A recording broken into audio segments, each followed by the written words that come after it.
सज्जनों जय श्री कृष्ण। सज्जनों, ईश्वर देखो आपको भेजता तो शरीर के साथ में है, मगर अंत में आपका ये शरीर भी छीन लेता है और आपको हवा के रूप में जाना पड़ता है।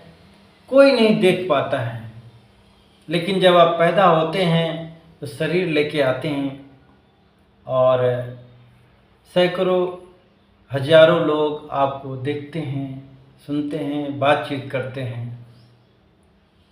इसलिए इस मानव जीवन का आप सदुपयोग करें। ऐसा ना हो कि खाली हाथ आए थे और खाली हाथ चले जाएं। देखो, आपको बचपन देता है भगवान कुछ वर्षों के लिए, वो धीरे धीरे बचपन भी छीन जाता है। वो बचपन का आनंद जवानी में आप नहीं ले सकते हैं। फिर जवानी भी कुछ वर्षों की रहती है और उस जवानी का आनंद आप बुढ़ापा में नहीं ले सकते हैं। फिर बुढ़ापा में आता है और उस बुढ़ापे का जो आनंद होता है, मौत के समय आप बुढ़ापे का आनंद भी नहीं ले सकते हैं। न तो इसलिए अपना जो जवानी है, बचपना है, बुढ़ापा है, इसका सदुपयोग करिए।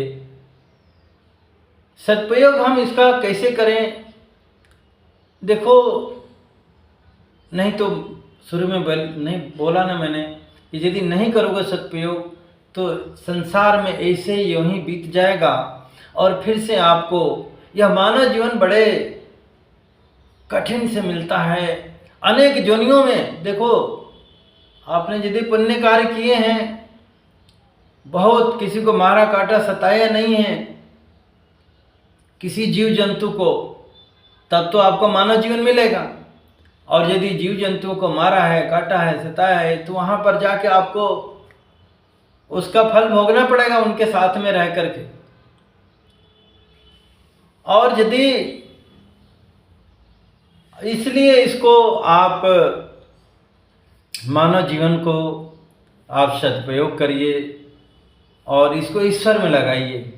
संसार में लगाएंगे तो संसार में भटकना पड़ेगा, परिवार में लगाएंगे तो परिवार में जन्म लेना पड़ेगा, पशु पक्षी कीड़े मकोड़ों के संग वहाँ जन्म लेना पड़ेगा। और यदि आपने ईश्वर में लगाया तो आपको ईश्वर में जाकर के मिल जाना पड़ेगा। ये जन्म मरण के दुखों से आपको मुक्ति मिल जाएगी, आप परम आनंद परम धाम में चले जाएंगे। तो आपको जो अच्छा लगे